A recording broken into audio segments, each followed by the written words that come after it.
Hello guys, so welcome to exciting series అండి. So my name is Gauri Shankar and you watching learn express. So నేను ఈ compound ఇంట్రెస్ట్లో ఒక problem తీసుకున్నా. ఇది previous ఇయర్లో అడిగిన క్వశ్చనే. సో దీనికి మనం చాలామంది మ్యాథ్స్ అంటూ భయపడుతూ ఉంటారు. సో ఇందులో మనం మ్యాథ్స్ అనేది ఏ విధంగా అయినా చేయొచ్చు అని ఇందులో ప్రూవ్ చేస్తాను. సో నేను 3 మెథడ్స్ అని చేశానండి. చాలామంది సింగిల్ మెథడ్ 2 మెథడ్స్ చేస్తూ ఉంటారు. నేను 3 మెథడ్స్ అనేవి దీనికి చెప్తాను. సో ఇందులో ఏంటంటే కాన్సెప్ట్ చెప్తాను, అలాగే షార్ట్ ట్రిక్ కూడా చెప్తాను. సో దెబ్బకి మీకు ఈ టైప్ ఆఫ్ క్వశ్చన్స్ ఎప్పుడు వచ్చినా సరే మీకు నచ్చిన మెథడ్ మీరు చేసుకోవచ్చు. ఓకేనా? సో అయితే క్వశ్చన్ని ముందుగా చదువుకొని దాన్ని బాగా అర్థం చేసుకొని అప్పుడు మనం మెథడ్స్లోకి వెళ్దాం. So method 1, method 2, method 3. ఓకేనా? సో క్వశ్చన్ చదువుదాం రండి. A sum was lent. Sum అంటే ఇక్కడ ఏంటి? ప్రిన్సిపల్. ఓకేనా? Lent at a certain rate of compound interest. Compound interest అంటే మీ అందరికీ తెలుసు ఏంటి? ఇంట్రెస్ట్ పైన ఇంట్రెస్ట్ ఉండేదే కాంపౌండ్ ఇంట్రెస్ట్. ఓకేనా? అమౌంట్స్ అంటే ఏంటండి? ఫర్ ఎగ్జాంపుల్ నేను ఒక డబ్బు అప్పుకి నేను ఒక అమౌంట్ ఇచ్చాను, దాని మీద నాకు ఇంట్రెస్ట్ వస్తుంది. ఈ రెండు కలిపితే వచ్చేదే కదా అమౌంట్. సో అమౌంట్ అయ్యిందంట ఎంత? 15,600, 15,600 at the end of 4 years. అంటే ఈ అమౌంట్ అనేది 4 సంవత్సరాలకు అయ్యిందంట. ఈ అమౌంట్ 15,600. ప్రిన్సిపల్ ఎంతో మనకు చెప్పలేదు. ఓకేనా? ప్రిన్సిపల్ ఎంతో మనకు చెప్పలేదు, ఇంట్రెస్ట్ ఎంతో మనకు చెప్పలేదు, కానీ అమౌంట్ అనేది 15,600కు అవుతుందని మనకు చెప్పాడు. ఓకేనా? సో ఎన్ని సంవత్సరాలకి? 4 yearsకి. ఓకేనా? 4 సంవత్సరాలకి ఎంత అయిందంట. తర్వాత మీరు చూసినట్లయితే 18,720 రూపాయలు 8 yearsకి అయ్యిందంట. అంటే 4 yearsకి ఏమించో 15,600 అయ్యిందంట. అలాగే 8 సంవత్సరాలకు వచ్చేసరికి 8 yearsకి వచ్చేసరికి 18,720 రూపాయలు అయ్యిందంట. సో అయితే ఆ ప్రిన్సిపల్ అమౌంట్ వాడు అప్పుగా తీసుకున్న అమౌంట్ ఎంత? ఓకేనా? అప్పుగా తీసుకున్న అమౌంట్ ఎంత? సో ఇది మనం కనిపెట్టాలి, అంటే ప్రిన్సిపల్ మనం కనిపెట్టాలన్నమాట. సో దీనికి మనం ఇప్పుడు మెథడ్ 1 చూద్దాం. ఓకేనా? సో మెథడ్ 1 చూద్దాం. చాలా ఈజీ అండి. సో కాన్సెప్ట్ ఫస్ట్ నేను చెప్తాను. ఫస్ట్ నేను చేసే మెథడ్ పేరు ఏంటంటే ratio method. Ratio and proportions మీరు వినే ఉంటారు. సో మనం రేషియో అండ్ ప్రపోర్షన్స్ వింటూ ఉంటాం. Method number 1. సో ఎప్పుడైనా సరే ఇచ్చిన ఆప్షన్లో మీరు చూడండి, టైం పీరియడ్ అనేది ఈక్వల్ అయితే సో మనం యాక్చువల్గా రేషియో ప్రపోర్షన్స్లో మనం చేసుకుంటూ ఉంటాం A/B = B/C అని చెప్పేసి. సో దీనికి ఫార్ములా మనం ఏం చెప్తాం? థర్డ్ ప్రపోర్షన్ అన్నప్పుడు B² = AC అని చెప్తామా? B²/A అంటే థర్డ్ ప్రపోర్షన్ కనిపెట్టడానికి. నార్మల్గా ఏం చెప్తాం? దీన్ని B² = A అని చెప్తామా? అంటే ఎందుకు ఇలా చెప్తాం? ఇవన్నీ జామెట్రికల్ ప్రోగ్రెషన్లో ఉన్నాయి, అది ఒక థియరంలా ఉంటుంది. సో నేను డైరెక్ట్గా చెప్పేసాను ఇక్కడ.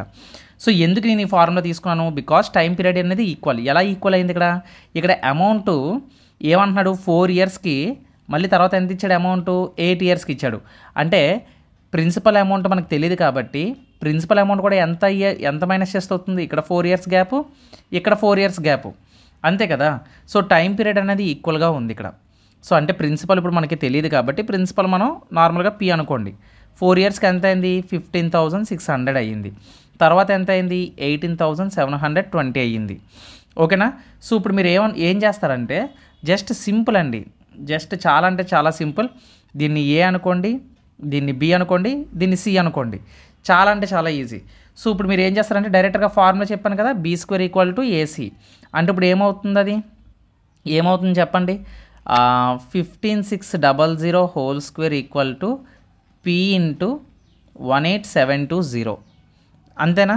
సో అప్పుడు ఏమవుతుంది? P అక్కడ వదిలేయండి, అది ఇటువైపు వచ్చేస్తుంది. అంటే 15,600 × 15,600. సో క్యాలిక్యులేషన్ ఈజీ అవ్వడానికి నేను దాన్ని 2 విధాలుగా రాసుకుంటున్నాను. సో 18,720. ఓకేనా? సో ఇక్కడ క్యాన్సిలేషన్ జరుగుతుంది చూడండి. ఇక్కడ 0కి క్యాన్సిల్ అయిపోతుంది.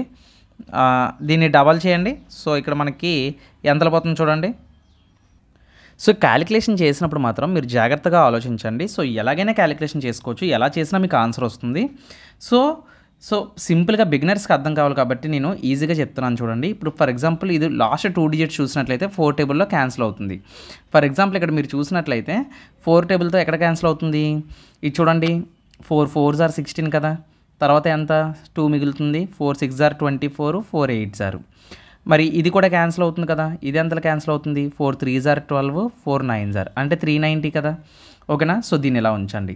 సో ఇంకా క్యాన్సిల్ అవుతున్నాయి కదా. సో క్యాన్సిల్ చేసేయండి, ఇక్కడే మీ క్యాన్సిలేషన్ పవర్ అనేది తెలుస్తుంది అన్నమాట. ఓకేనా? సో ఇక్కడ చూడండి, 4 1s are 4 4 7 117 వచ్చింది. ఇది కూడా క్యాన్సిల్ అవుతుంది కదా, ఇది ఎంత క్యాన్సిల్ అవుతుంది చూడండి, 4 3 12 4 9 చూసారా క్యాన్సిల్ అయింది. ఇది చూడండి 3 టేబుల్తో క్యాన్సిల్ అవుతుంది, 3 3 9 ఓకేనా, 3 9 ఓకేనా.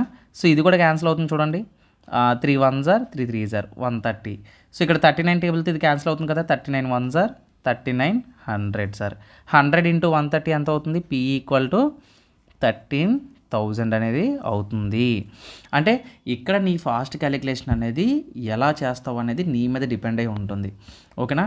ఆన్సర్ కాన్సెప్ట్ రావడం ఈజీ భయ్యా, ఏంటంటే కాన్సెప్ట్ అనేది నేర్చుకోవడం ఈజీయే, కానీ నువ్వు క్యాలిక్యులేషన్లో ఎంత స్పీడ్ ఉంటావో అక్కడే నీ యొక్క క్యాపబిలిటీ తెలిసిపోతుంది అన్నమాట.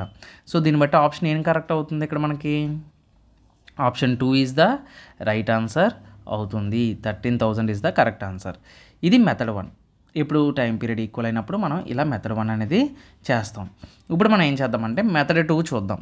ఓకేనా, మెథడ్ 2 ఓకేనా, మెథడ్ 2. సో ఈ మెథడ్ 2లో ఏంటంటే, సో ఇందాకలాగే సేమ్ ఏం చెప్పాను, ప్రిన్సిపల్ మనకి ఎంతో ఇవ్వలేదు. ఓకేనా, అమౌంట్ ఫర్ ద 4 years ఇచ్చాడు, 15,600 ఇచ్చాడు.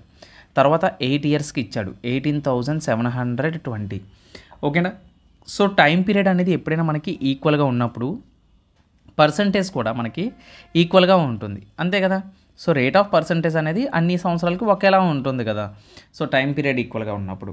సో ఇక్కడ ఏం చేస్తారంటే, ఎప్పుడైనా 2 అమౌంట్స్ ఇచ్చినప్పుడు అమౌంట్స్ యొక్క డిఫరెన్స్ తీసుకోండి.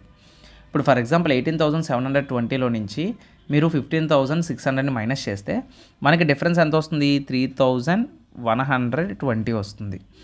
ఓకేనా, 120 వస్తుంది. సో ఇప్పుడు దీన్ని ఒరిజినల్ ప్రీవియస్ అమౌంట్ తోటి దాన్ని డివైడ్ చేయండి, 15600 ఇంటూ 100 చేయండి, మీకు ఆర్ పర్సంటేజ్ ఎంతో తెలుస్తుంది. సో ఇప్పుడు చూడండి, ఇక్కడ 2 zeros, ఇక్కడ 2 zeros క్యాన్సిల్ అయిపోయి 156ని డబల్ చేస్తేనే కదా 312 అవుతుంది. అంటే 156 1 2 అంటే 20% వచ్చింది. అంటే దీని అర్థం ఏంటి, ఇక్కడ ప్రిన్సిపల్కి నాకు ఎంత పర్సంటేజ్ ఉంటుంది, 20% ఉంటుంది కదా. ఎప్పుడైనా గుర్తుపెట్టుకోండి, ప్రిన్సిపల్ అమౌంట్ అవ్వాలంటే R%ని యాడ్ చేస్తాం కదా. ఇక్కడ మనకి 20% వచ్చింది. ఇప్పుడు నేను ప్రిన్సిపల్ని 100 అనుకున్నాను అనుకోండి, 120 కదా. సో అప్పుడు మనకి ఏమవుతుందంటే ప్రిన్సిపల్ ఇంటూ 20%ని 120%గా రాసుకుంటారు. 120/100 ఎంతకి ఈక్వల్, నెక్స్ట్ వచ్చే దానికి ఈక్వల్ అన్నమాట, 15600. ఓకేనా. సో ఇప్పుడు చూడండి క్యాన్సిలేషన్ చేయొచ్చు మీరు, ఇక్కడ 1 0 క్యాన్సిల్ అయిపోతుంది. ఓకేనా. సో తర్వాత ఇక్కడ ఒక 0 క్యాన్సిల్ అయిపోతుంది. సో మీరు ఎలా క్యాన్సిల్ చేసుకున్నా పర్వాలేదు. సో ఇక్కడ మీరు చూసినట్లయితే 12 1 ఓకేనా, 12 3 సో పీ వాల్యూ మనకి ఎంత వస్తుందంటే 13,000. చూసారా, ఇది ఒక మెథడ్ అన్నమాట. ఓకేనా. ఇలా రేట్ పర్సంటేజ్ని కనుక్కొని కూడా మనం ప్రాబ్లమ్ని సాల్వ్ చేయొచ్చు. ఓకే, ఐ హోప్ అందరికీ అర్థమైంది అనుకుంటున్నాను. ఓకేనా. సో ఇది మెథడ్ నెంబర్ 2. ఇలా కూడా మీరు సాల్వ్ చేసుకోవచ్చు, మీకు ఏ మెథడ్ నచ్చితే ఆ మెథడ్ అన్నమాట. కాకపోతే ఇక్కడ రేట్ పర్సంటేజ్లో మీకు ఏదైతే పర్సంటేజ్ వస్తుందో దాన్ని 120, ఇప్పుడు ఫర్ ఎగ్జాంపుల్ 10% వచ్చింది, దాన్ని 110%/100 అనుకుంటారు. పీ ఇంటూ చేయాలి, P into rate of interest. ఓకేనా, రేట్ ఆఫ్ ఇంట్రెస్ట్ చేసి దానికి అమౌంట్తో ఈక్వల్ చేస్తాం. ఓకేనా, ఇది మెథడ్ 2. మరి మెథడ్ 3 ఏంటి, సో మెథడ్ 3 ఏంటో కూడా మనం చూసేద్దాం ఒకసారి. ఇదే ప్రాబ్లమ్ని ఇంకో విధంగా ఎలా చేయొచ్చు. ఫర్ ఎగ్జాంపుల్ ప్రిన్సిపల్ తీసుకోండి, తర్వాత ఏమడిగాడు, అమౌంట్ ఫర్ ద 4 years ఇచ్చాడు. తర్వాత ఏమి ఇచ్చాడు, అమౌంట్ ఫర్ ద 8 years ఇచ్చాడు కదా. So amount for the 4 years ఎంత ఇచ్చాడు, 15600 కదా ఇచ్చాడు. సరే, ఇక్కడ అమౌంట్ ఫర్ ద 8 years ఎంత ఇచ్చాడు, 18,720 కదా ఇచ్చాడు. ఓకేనా. సో ఏం లేదండి, డైరెక్ట్గా 2 క్యాన్సిల్ చేసేయండి, రేషియోస్లో తీసుకుంటాం అన్నమాట. సో ఇప్పుడు ఇక్కడ 0, ఇక్కడ 0 క్యాన్సిల్ అయిపోయింది, మిగిలిన నెంబర్ క్యాన్సిల్ చేసండి. 4 3 9, ఇందాకలాగే 390, ఇదంతా 468 అంతేనా. 4 4 4 6 4 8 మళ్ళీ క్యాన్సిల్ అవుతుందా, క్యాన్సిల్ అవుతుంది 3 టేబుల్లో. 3 1 3 3 130, ఇదంతా క్యాన్సిల్ అవుతుంది. 3 1 3 5 3 6 ఇంకా క్యాన్సిల్ అవుతుందా చూడండి. ఇక్కడ చూడండి 2 6 5 తర్వాత ఇది కూడా 2 టేబుల్లో 2 7 2 8 ఇంకా క్యాన్సిల్ అవుతుంది కదా. సో 13 టేబుల్లోని 5 6. సో నేను అర్థం కావాలి కాబట్టే స్టెప్ బై స్టెప్ క్యాన్సిలేషన్ చేస్తున్నాను. మీకు పెద్ద టేబుల్స్ వచ్చి నాకు డైరెక్ట్గా క్యాన్సిల్ చేయగలను వీటిని అనుకుంటే మీరు ఎలా అయినా క్యాన్సిల్ చేసుకోవచ్చు. ఓకేనా, బిగినర్స్కి అర్థం కావాలి కాబట్టి నేను చేస్తున్నాను. ఏం లేదండి, ఇప్పుడు మనం రేషియోలో చెప్పుకుంటున్నాం కదా. సో అమౌంట్ 4 ఇయర్స్కి 8 ఇయర్స్కి మనకు ఒక రేషియో వచ్చింది కదా, 5:6 అని. అంటే దాని అర్థం ఏంటి, మనకి టైం పీరియడ్ ఈక్వల్ కాబట్టి ఈ రేషియోస్ కూడా ఈక్వల్ అవుతాయి అన్నమాట. అంటే ఇక్కడ వచ్చిన 5:6ని ఇక్కడ రాసుకుంటారు అన్నమాట. ఓకేనా, అంటే ఇప్పుడు దీని అర్థం ఏంటంటే ఈ 6 అనేది దేనికి ఈక్వల్ అండి, ఈ 6 అనేది 156,00 ఎంతలో పోతుందో చూస్తారన్నమాట. అంటే 15,600 ఎంతలో పోతుందో చూడండి. ఇప్పుడు ఫర్ ఎగ్జాంపుల్ ఎంతలో పోతుంది, 26 × 6 చూడండి. 6 6 ఆర్ 36, 6 2 ఆర్ 12, 12 + 3 15. అంటే నాకు 26 టేబుల్లో పోతుంది, అంటే 26 ఆర్ పోతుంది. కాకపోతే 00 ఉంది కాబట్టి 2 సున్నాలు వేసేసుకుంటాను. అంటే నేను 156,00 / 6 చేస్తే నాకు ఎంత వచ్చింది, అంతలో ఇది వస్తుందన్నమాట ప్రిన్సిపల్. ఓకేనా, సో ఇప్పుడు నేను ఏం చేయాలి, ఈ 2600ని × 5 చేయాలి. 0 0 2 6 ఆర్ 30. ఓకేనా, 2 5 ఆర్ 10, 10 + 3 13. అంటే ప్రిన్సిపల్ అమౌంట్ ఎంత వచ్చింది నాకు, 13,000 వచ్చింది. ఇది మెథడ్ నెంబర్ 3. ఓకే, సో ఈ విధంగా మనం ఒక ప్రాబ్లమ్ని ఇన్ని మెథడ్స్లో చేయవచ్చు అన్నమాట. ఓకేనా, మనకి తెలీదు, మనకి బయట వీడియోస్లో ఏంటంటే వాడికి నచ్చిన మెథడ్ చెప్తాడు, చెప్పుకొని వెళ్ళిపోతాడు. సో అది మనం గుడ్డిగా ఫాలో అవ్వాల్సి వస్తుంది. వన్స్ కాన్సెప్ట్ వస్తే మనకి, అంటే ఇక్కడ కాన్సెప్ట్ ఏంటి, మనకు కీ పాయింట్ ఏంటి, అమౌంట్కి ఇయర్స్ అనేవి సేమ్ ఉన్నాయి, అంతే కదా. సో అమౌంట్కి ఇయర్స్ సేమ్ ఉన్నాయి కాబట్టి వాటి యొక్క రేట్ ఆఫ్ ఇంట్రెస్ట్ కూడా సేమ్ ఉంటుంది. అంటే వాటి యొక్క రేషియోస్ కూడా ఈక్వల్ ఉంటాయి అన్నమాట. సో అలా రేషియోస్ని బేస్ చేసుకొని, పర్సంటేజ్ని బేస్ చేసుకొని మనం ఈజీగా సాల్వ్ చేయొచ్చు.